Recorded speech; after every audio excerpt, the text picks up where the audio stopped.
2, and we're beginning in 1. So I've been thinking a lot, and I've been getting a lot of comments and questions about how to play with dynamics, and that these symbols can be very difficult to understand maybe for beginners. Well, in today's live lesson, we're going to go over all of the various dynamic symbols that you will come across, including the forte piano and that sforzando that I know that a lot of people beyond just the piano and forte kind of have trouble with. So I'm going to be talking about each of these, going to be providing, an example for a lot of these, maybe for all of them. And it is a live lesson, so I will be checking in with the live chat every now and again. Let's get you guys in there. We have Richard saying glad to be here. It's cut off at the beginning, but that's okay. If you just want to say hello, or if you have any questions along the way, please let me know. And every now and again, I will check in with the chat. I see that Sam is here. Welcome, Sam. Okay, so I do want to get right into it today. So I did say that the first thing we're going to go over are the symbols, and then actually I want to do some examples, and then I have some kind of general channel announcements here towards the end. So pianissimo, I actually want to focus in on pianissimo and piano for right now. The double P and the regular one. And let's bring this up on the piano real quick.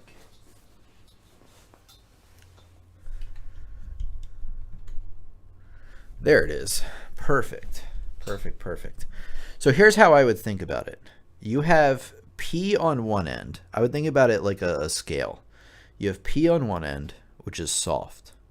And then on the other end of the scale, you have F, or I guess maybe we'll use soft down here, loud up here, right? It's a range. P, piano, and I'll explain why it's called piano in a second, and then you have F for forte. If you have two Fs, fortissimo, that is extra loud. See, that's more on the spectrum, so you have to think about it that way. Two Ps, or pianissimo, the first symbol we looked at, that is double soft or super duper soft. So you have double P, P, some stuff in the middle, and then you have F and double F for forte and fortissimo. Do you understand so far? And the things in the middle are, so you have pianissimo all the way at the quietest. You have piano, a little bit louder. And then after that, you have what's called mezzo piano, which is up at the top there. That's like medium loud, or medium soft, sorry, so a little bit softer. And then the next one is mezzo forte, which is medium loud. So just a little bit louder, and then you get into forte and fortissimo after that. Now, this is very, very important, so I want you to listen. When you're getting sound out of the piano, first of all, I'm too close to the piano itself. When you're getting sound out of the piano, right, let's get a better view here. Here we go, this is much better. When you're getting sound out of the piano, where do you think it should come from? Should it come from your fingertips, your hands, your wrists, or your forearm? And the correct answer is actually, I guess it's kind of a cop-out. It's a mix of all of those. However, it's not in the fingers like you would think, because if you play and you try to get more sound with just your fingers, you can get more sound, but trust me, it's going to be shallow of a dynamic in comparison to doing it the way I'm going to show you in a second. And your fingers will wear out super duper quick. So sound, when you're getting sound out of the piano, you want to drop in with your forearm, basically. And there's a little bit of wrist movement and movement in the hands, but not nearly as much as you would think. So when you are playing piano, or pianissimo even, you want your arm not really bouncing up off the keys that much. It's very little movement in there. And that's really where you're going to get the best, dynamic sound on each end. If you wanted to play fortissimo, you would be dropping in and see that there is a lot more movement here on my forearm, and that's where you're going to get a lot of the sound out of the piano. Again, if you're just checking in, this is a live stream, so I will be checking in with comments or questions. It looks like Sam said, sorry for not attending the last live stream. That's okay, Sam. I certainly understand that we all have stuff going on. Sam also says, this is very important actually. Here we go. We got the right thing for once. All of them, fingers, wrist, arm, and body, depend on what you want to achieve in terms of dynamic effect, but generally arm and body is the best way for getting a large sound of the piano. Correct. Yeah, and it does. If you notice the way, one thing I would really like to do one day is make a video where maybe I react to some famous piano players. Sorry if you hear that. That's something going on outside, some lawnmowers. But one thing I would like to do is maybe make a piece of content, a video on the channel where I react to famous piano players. Because if you look at the way they move, they're always in this like, there's different things that they do that I don't really touch on, really, because I don't play piano at quite that level. I mainly teach. So it'd be really cool to observe somebody else, and maybe I can shine a light on what's happening there. But a great comment from Sam. You guys can't see that comment. Unfortunately, I need to fix that. The bottom's cut off on the chat. So shall we continue, guys? I think we shall. I think that's pretty easy to understand so far, the different dynamics and things like that. You know, dynamics can really, really transform, there it is, the way your music sounds, by the way. So if I am playing like Für Elise and I am just not paying attention at all to any dynamics. Oops, I even hit a wrong note. See how it's just super duper clunky. But if I'm really thinking about the movement in the arm coming in from the forearm,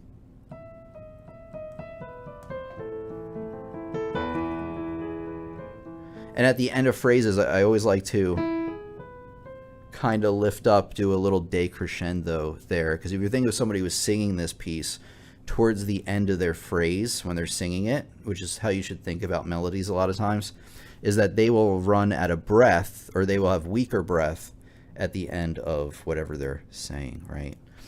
And then you take another breath and you come in strong again, like that. So it's all in the arm, basically. You want this to have a little bit of movement, but not too much. Sam says, one of my teachers taught me how to use the wrist for very pianissimo sound. It's extremely strange and unreasonably effective. Can you share that? If you can, Sam, share it in the Discord. If you can give us any more details on that. That piqued my interest. But I do want to continue for now.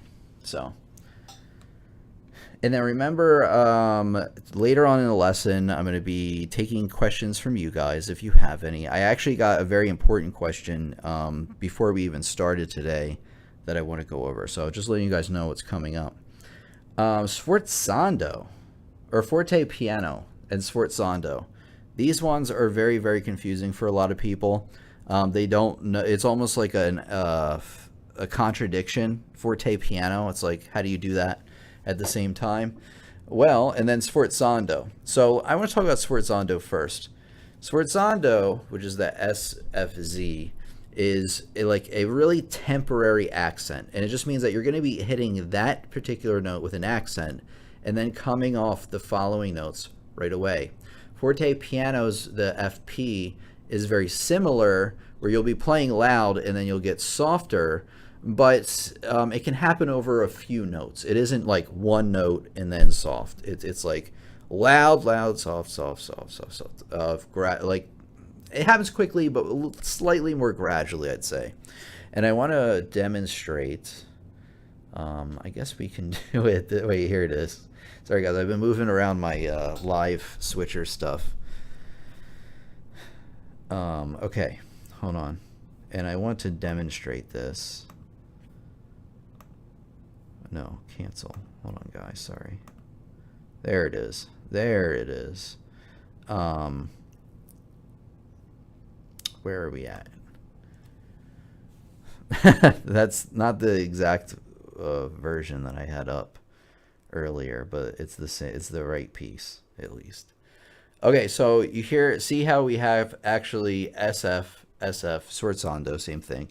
And so what I'm going to do is when I have these certain notes, right, I'm going to hit them with more force.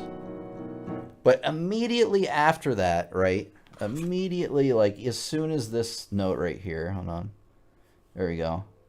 As soon as that second note right there, I'm coming off immediately. So let me play the whole thing. Oh, let me try again. Messed up a little bit.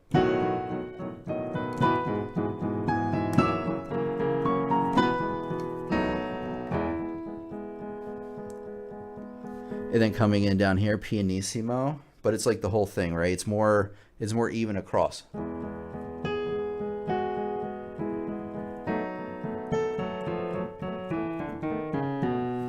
And then so on and so forth. So, and then at the bottom, so as we have sforzando, sforzando, sforzando, you see them. And then you have a forte piano. So like this one, and then see how there's a decrescendo right after that into the pianissimo? It actually fits just perfect with what I said, right? You're hitting, coming in loud, and then you're kind of coming down after that. A slight difference. A lot of students struggle with that, but honestly, it's not that bad. We got some more questions. I love this.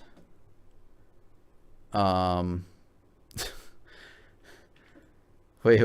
Hold on, guys. So we got a question here. There's a guy offering a 2 weeks boot camp piano. Okay. Course online for $350. What do I offer? So on my website, I have a website, pianolessonsontheweb.com, where I have courses over there that you can take. There's no live component. You take them basically at your leisure, but they are very easy to follow. They have videos, notes to print out, sheet music, and some assignments to go along with them. So it's kind of like what you would find maybe in a college course or something like that. So yeah, and then I guess the price for all my courses right now, it's on sale for $189.99. Use code YouTube for an additional 15% off. But I don't want to spend too much time there. I don't know what anybody else is offering right now. I do want to offer a summer piano course, but the ship has sailed for this year. I'm actually working on a secret project that has to do with the channel. But next year I would like to have something that's a little bit more, it would be more expensive, but it would be like more in touch, like student to teacher type of thing. All right, piano, let's see. Silva Nato, I'm just going to call you that. Sorry for butchering your name. When we see the dynamic indicator, does it apply for both clefs? This is a great question. Thanks a lot for your content and lessons, by the way. I've already learned so much from you. Okay, does it apply to both clefs? It depends. If it's in the middle, yes. So like right here, the piece that I was playing, right? So you see how it's like right in the middle, forte piano, and then pianissimo. It definitely applies to both, because if you think about it, like in this middle measure right here, right there where the pianissimo is, it wouldn't make sense. Say that you look at it and you're like, well, it's closer to the upper notes, which is the right hand. So I'm only going to change dynamics there, and then I'm going to keep this. What was it before? Forte, basically? Yeah, pretty much. And I'm going to keep that forte. Now keep in mind that the melody is these top notes right here. Right there, right? And those have to sing out the loudest. So if I do this,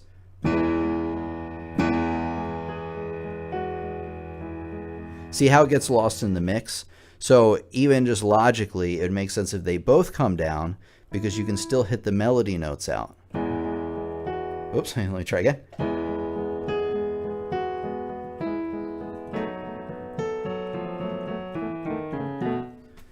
And yeah, so I would say 99% of the time they apply to both. I'm trying to think if there is, Sam, let me know. Sam might know. Is there any instances where it only applies to one hand or the other? I really can't think of anything. I could be wrong. The piece I am playing is Pathetique Sonata, Movement 2. Let's see. Can you play something in note E? You mean the key of E? I could, but I didn't prepare anything for it.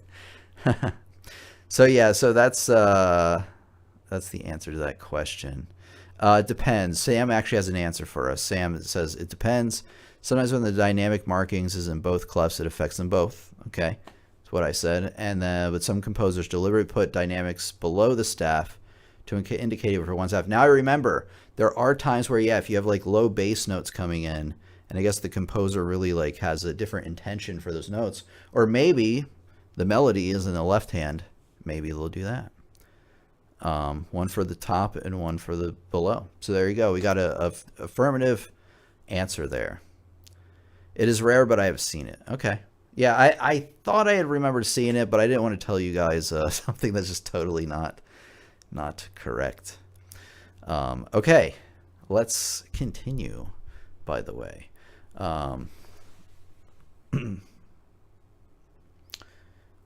Let's see. Give me a second, guys.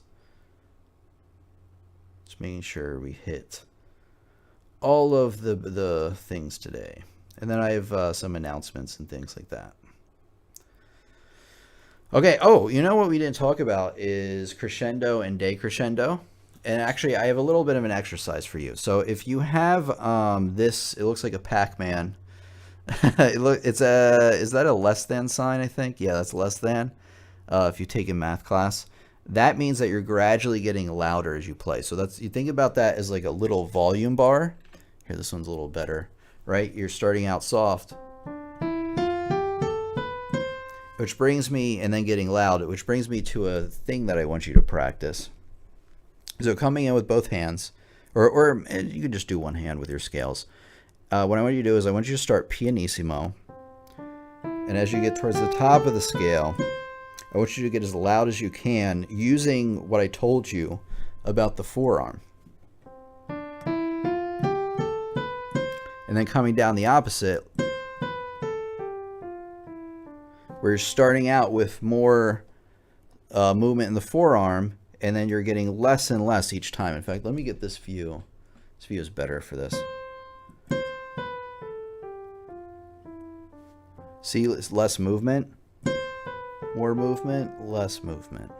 So it's really a lot right in here. Okay, and then diminuendo, which is the opposite, right here.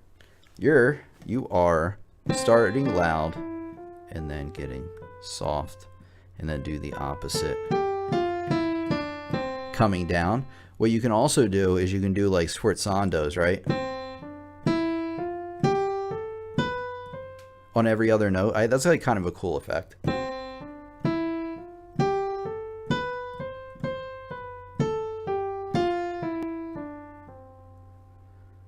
So that's what I was always taught to practice, to just kind of like get the general feel for how dynamics work. Let me know if you guys have any comments or questions about dynamics. We did have some good comments today, which I'm really excited about. Okay. Oh, yours sounds better. Okay. Okay, yeah, left-hand melody, Pathetique Sonata 1 has that. Excellent. Okay, guys, do you have any last... Well, I guess we'll start wrapping it up, but I do have some things I want to talk about. First off, give me a second. We have... Give me another second. Actually, I want to see if we have any playing submissions. So we have a Discord. I have a link for you in the description of this very video that you can just click on show more and then click on join the Discord. And what this Discord is like another place for us to hang out as a community, ask questions. I didn't even see these. Okay. You know what? We might listen to this recording here by Muffin. I think we did this one by Tess. I could be yeah, because that was a while back. So anyway, the point of this is for us to kind of come together, hang out, discuss learning music, And the best part about it is that you can submit a playing submission that we can take a look at during the live stream, or we can just look at it in the Discord. Just let me know, like, if you don't want your thing played during the live stream, let me know. But will let you know that if I do play your recording, I do promise to be very nice and supportive, because that's what we're all about here. Yeah, did we, I feel like I did this one. When was the last time? Well, you know what? We'll listen to it real quick. Kind of see what it's about. Oh, yeah, okay. I thought this was beautiful. Well done. Alright, I won't play the whole thing. I just kind of want to give you guys a preview, since if you want to see me, I guess, review this playing, look at the last live stream we did, because I definitely remember doing this now. But I would love, love, love to see more playing submissions in this section. Later on in the year, I might come up with some ideas on how to get more submissions. But right now, I do want to talk about that I've been working very hard on the channel behind the scenes. I've actually been taking this course this summer. He doesn't like it when I call it a course, because I guess it's technically not. But I've been working really hard. The last video that came out, it didn't do as well as I wanted, but we were trying quite a few different things on it. But we do have a new video coming out, hopefully tomorrow. I'm working the final touches on it with my editor. It's either going to come out tomorrow or Sunday is what I'm shooting for. And if all goes wrong, it'll come out next week. But I'm trying to get on more of a regular upload schedule. So that video is more in line with, like, kind of the videos I had been putting out before, but just with some enhancements on them. So I think you guys will enjoy those. We're going to start adding in, like, real music examples beyond just me playing them into the mix, like famous pieces that use what I'm talking about, because I figured out that you can actually use clips of famous pieces so long as it's very, very, very short, and you provide commentary around it, because those music companies are very, like, paranoid when it comes to their IPs and stuff. So I've always been, like, really on the fence about putting real clips in my videos, because I don't want to get demonetized or have them. They will if you have a clip, right? If it's like too long and they claim your video, right, and then you can test it and they deny it, they will take your entire video's money, even if it was like 6 seconds or 10 seconds, and it was, say it's like a 20-minute video. They'll be like, oh yeah, you owe us the entire. It's so weird. I don't know. I don't want to get into it. True, from Sam as well. But I was even taught, so Sam says there are a lot of public domain recordings that won't get you copyrighted. Very true. That is very true. And I actually I could probably include larger portions of those. That is true. But I was even talking about, like, famous songs or just something that's a little bit more recent even. I have a little bit more leeway than I thought with that stuff. You just still don't have a lot. But if I can just play, like, a measure of something and you guys can get it, I think that that'll be powerful, other than me being like, oh yeah, in music this happens, you know, and I might be able to add it into what I'm playing, but sometimes not. Sometimes it's something very specific that we're doing there. But I just want to let you guys know on, like, what's coming up. Been working super duper hard behind the scenes, like I said. You can watch my last video that I put out. Like I said, it was a little bit of a miss. I think it's just a little bit too different than what I usually do. Somebody's leaving me lots of hearts. Thank you. And let me know, guys, any comments or questions that you have. Tuned in late. Will this be up for a while? Yeah, this is going to be up forever. I'm not going to take down the recording. I've also learned over time to not delete old stuff. That's generally bad. Like, it's generally not a good idea. And you might hear some people that teach YouTube that's like, oh yeah, delete your underperforming videos, or if they don't represent your channel well. Well, I was taught to just leave those alone. That it's not going to hurt you leaving those up there, in case anybody else has any anybody else runs a YouTube channel. I love talking YouTube. Oh yeah, Sam says, oh yeah, there's a fair recent music can be copyrighted, especially recent songs and whatnot. Yeah, all of it is. All of it is. Actually, the last video I did, I had clips from like Michael Jackson and Taylor Swift. I didn't get copyright claimed at all, but if you notice, I was very intentional in how I put those there. Oh, thank you. Working right now, missed from the beginning. That's okay. Tijuana Porter Jumper. Okay. So you have very interesting names. Anyway, join the Discord. I'm trying to think. Oh, no, I have something else very important. Sorry. I was about to end it, but I remember now. This is very important because a student, before we began today, left a comment. And those comments get erased right away. But the comment or the question was this. So listen. Why do we sometimes get staccatos along with the sustain pedal? So if you're playing, right, and you have staccatos, you're playing them very short. However, the sustain pedal holds them down. So some people are like, well, why in a piece would this ever happen? And this does happen. I haven't seen it a lot, but it is a real thing, and I'll explain what it is about right now. So one reason they do this is for effect. So if you listen to what I played, sorry, moving all the way around here. So if you listen to what I played, right? Whoops, let me play it with the pedal again. It still has a punchier type of sound than this. See? Oops. See, bum bum bum bum bum bum bum bum, rather than da da da da da da da da, which is what you would have if you had a slur.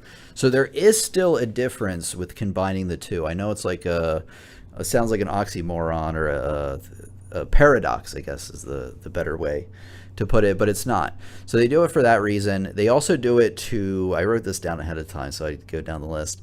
They do it to blend harmonies, right? So if you have a bunch of notes together and you have, let me think about this for a second, how I'm gonna, so say you have a piece that has like a melody with staccatos on it. And or say you have something with arpeggios,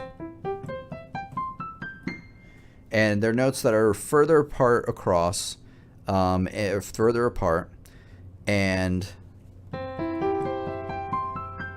you still want the overall chord to ring out. So by the way, an arpeggio, if you don't know this, this is a very important point. Arpeggio is, instead of playing a chord all the notes at once, you're playing them separate, usually up multiple octaves. And harmonies, chords basically create harmonies, which are like notes that blend together in certain ways. I would think about it like that. So if you're playing arpeggios and you're not using the pedal, even with staccatos, everything is real disjointed. You can't hear the harmonies and how the notes blend together. However, if you use the sustain pedal, you can still hear, basically that's what I hear, in there.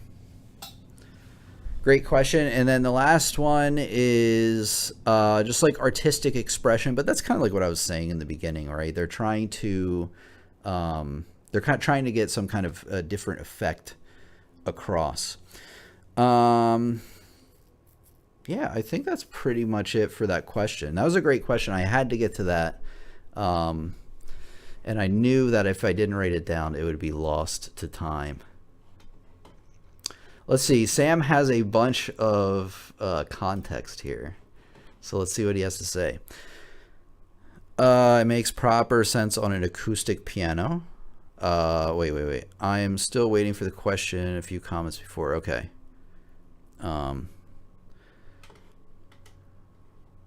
Waiting for my question. A few comments before. Oh, okay. So I'll answer that in a second. This makes proper sense on an acoustic piano. Staccato notes with pedal decay quicker than legato notes. Okay. That's true. Okay, that's true. That's true. This can be used in pieces with highly effective pedaling. Moonlight Sonata, Movement 1, correct. Da, da, da, da, da, da. True. That's a good example. where you play the melody legato and the accompaniment staccato. Yep. Lessen any clashes. True. True. You're very insightful, Sam. It's an effective way to control note length and decay without when holding the pedal without changing the pedaling. Okay. Okay. It's especially apparent with half-quarter pedaling. You know, it's been a long time since I've used all those pedaling techniques. We used to use something called flutter pedal, I think. I don't know. It's been a while. My pedal, unfortunately, that is one downside to having a sustain pedal on an electric instrument. At least the sustain pedal I have, it's just like totally an on-off switch. Like it's literally, you know how like on a regular piano you can do it halfway, like what you're saying. Of course you know that. That's like literally what you're saying. On this you can't do it. It's just like on or off. So over time I've kind of lost some of this knowledge, but this is bringing back all sorts of things. So thank you, Sam. Okay. Sam had a question before. Sometimes the composer, pathétique. Older question concerning sforzando and accents alongside the difference between them. An older question, okay.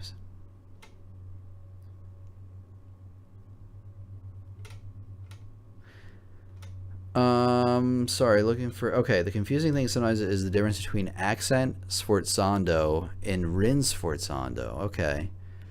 If you could highlight any differences, I would appreciate it. Give me a second here. I know exactly what to do. Just give me a minute, guys, or less than a minute. Okay, just give me a sec.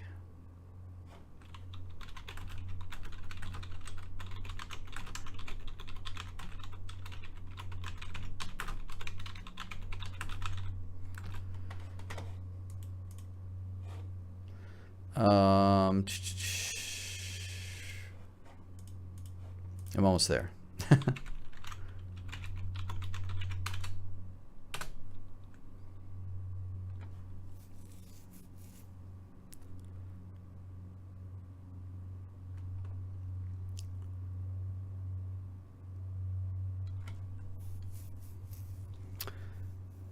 You know what's weird is what I was gonna say is that sforzando is a sudden increase, but so is the accent. So I definitely see the confusion between the two. I'm just having like the different attributes of each listed out, so I can kind of follow. It's typically strong attack followed by a rapid decay. Okay, so I think with an accent, it's more implied that the next note isn't going to be quite as toned down. But that's kind of like how you would assume, like if you had an accented note. All I know is sforzandos are really like put in music during these like peak moments, right? Like what I was playing, ba bum bum ba bum bum ba bum bum ba ba bum bum bum bum bum bum. I do know that. That's like a pattern that I've noticed in my own playing pieces throughout the years. And accents are usually like not at those peak moments. So I almost wonder sforzando is like just more all at once and then back. But accent, I could see it being interpreted that way too. Accents can be used to highlight important notes. Yeah, no kidding. Sorry, I'm being snarky. Yeah, so okay. Sforzando, okay, I kind of have the difference. Sforzando is for like these big peak moments that I was saying. And then an accent is like, so you can have natural accents in, you know, 4/4, 3/4, and 2/4, but you're not like coming off of it right away. So say we have like 4/4, right? 1, 2, 3, 4. 1, 2, 3, 4. 1, 2, 3, 4. It would be a little bit more subtle. Like you're not. So what I'm doing is I'm accenting beats 1 and 3, which is how you would do it in 4/4, with 1 having slight more of an accent. So I think accents have a little bit more nuance between them, whereas a sforzando would be like, It's like big, and then everything after it is short for a while. Where accents could be like accent, not, accent, not, accent, not. And the not is more closer to the accent than after sforzando. And that's kind of how it was explained to me as well. Rinforzando means sorry guys, you probably are like wondering what what I'm looking at. Let me go over this really quick and then we'll get back to the chat. Rinforzando means reinforcing or strengthening. Okay. Gradual increase in force, often applied to a group or a phrase. So that would be like, I would think about that as maybe a slight crescendo, decrescendo type of thing, where it's like it's over a little bit, a few more notes. So sforzando is like these big peak moments, ba bum bum ba, where you have these big notes, and then I think rinforzando is like that, but it builds a little bit more. So there are subtle differences if you look at the granularity. That's this guy that teaches the YouTube thing. He loves the word granularity. So that's the granularity between those. I wish I could give you more of an answer, but that's literally what I'm looking at. They're very similar, and I think it really is the context. And there are slight differences between them. Thank you, Tim. What about differences between sforzando and rinforzando? So sforzando is like, I think I just explained that, like ba bum bum ba, whereas where rinforzando is like bum bum bum bum bum ba. That explains it, doesn't it? You're very welcome. So more so a less sudden peak. Yes. Yeah. That is correct. Modes can be useful to learn as they are. Oh, okay. Here we go. In a variety of music genres. You even see them in classical music a bunch of times. Yep. True. I should talk a little bit more about modes in my teachings, but I'm not so much of a jazz. I can play jazz actually, and I am interested in jazz. However, I am more of classically trained. But somebody does ask, sorry, Pineapoli asks, are modes still important to learn outside of jazz? Yes. I mean, here's the thing is, do you have to be able to play them like your scales? Not really. But I would know what each of them are, right? I would know what a Dorian mode is, or how to play D Dorian or G Mixolydian. You know, what does that look like? What is it? How does a Mixolydian scale sound different from a major scale? And I believe the answer is the lowered seventh, correct? Mixolydian would be on the fifth. So I think that's correct. So in terms of classical, not that useful, but I would know what they are. It's just a music theory thing. Even if you never use it in your playing, it is just useful to know about. It's like your scales, you know. Oh, scales are more useful, but, well, scales and modes are the same thing. Learn your scales first, what I'm trying to say, and then learn about modes. And then if you're in jazz, really become familiar with the modes. And I would go from there.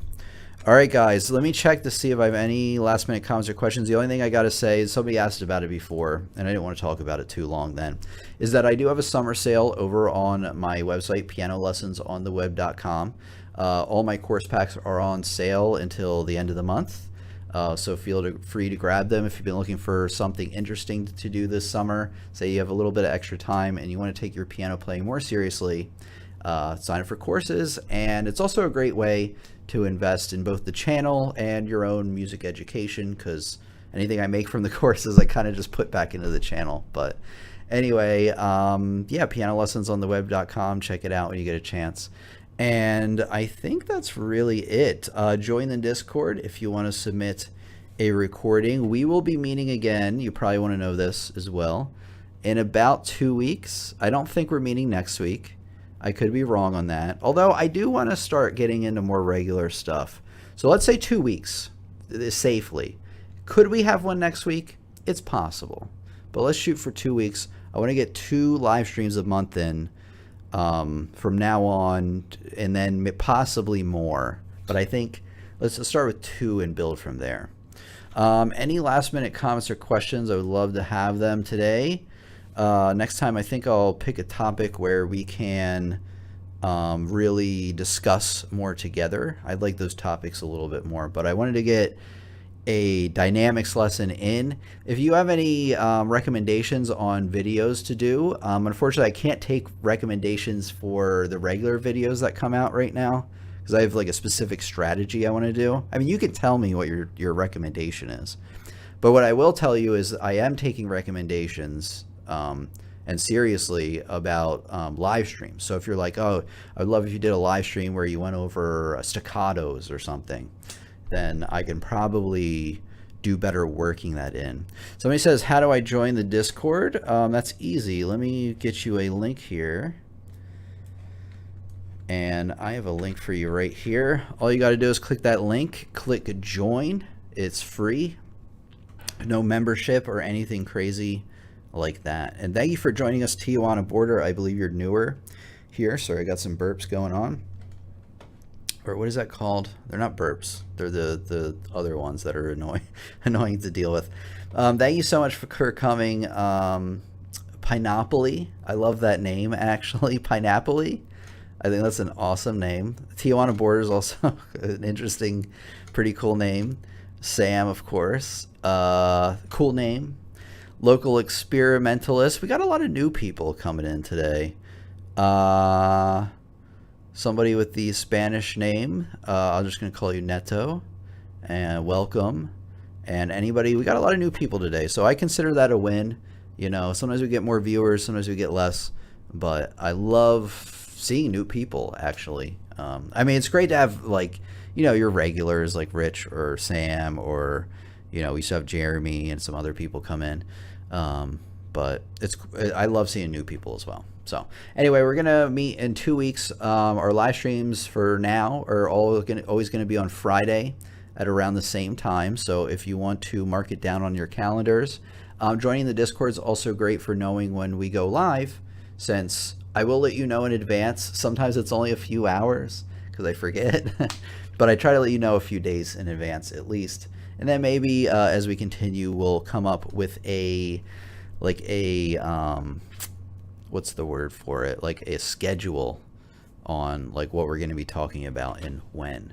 So, you know, we're starting out small. We're building along the way. I live in Tijuana, but work in San Diego. Thought it was a cool name. I see now. I thought you were like, man, I just jumped over the border and I need piano lessons or something. I don't know. I just thought it was very interesting. Oh, man. Great to see you, by the way. Feel free to join the Discord, and we'll do that. Richard says, I'll try to get some of your intro courses done by next time. Excellent. I would love that. I am in the process of revamping the courses. It's taking a little bit more time than I would like because I'm working on a lot of channel things, but I have been working on them, just maybe a little bit at night, but we're getting there. Anyway, guys, I'm really excited to have been here with you today. I don't know how to end it, but I'm really happy that we could meet here today. Let me know any comments right after this is posted, and I will do my best to answer them. But it's been your piano teacher, Tim, here. Thank you so much for coming. Thank you to the mods, the people that enroll in courses over my website, the channel members, and the regular viewers like you, and the new viewers as well. So thank you all, and have a great week, guys.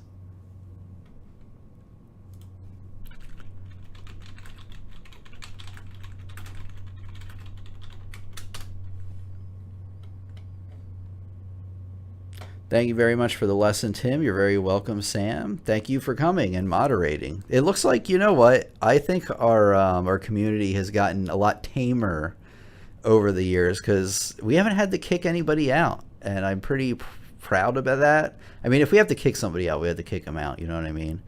But I know like a couple of years ago we had not a ton of trolls, but we used to have more problems with trolls. And I feel like now that I don't get bothered by them, they just kind of give up, and they're like, let's go pester somebody else. Let's go over to Boogie's channel and make him miserable. I'm just kidding. Anyways, guys, thank you so much for coming, and I'll see you next time.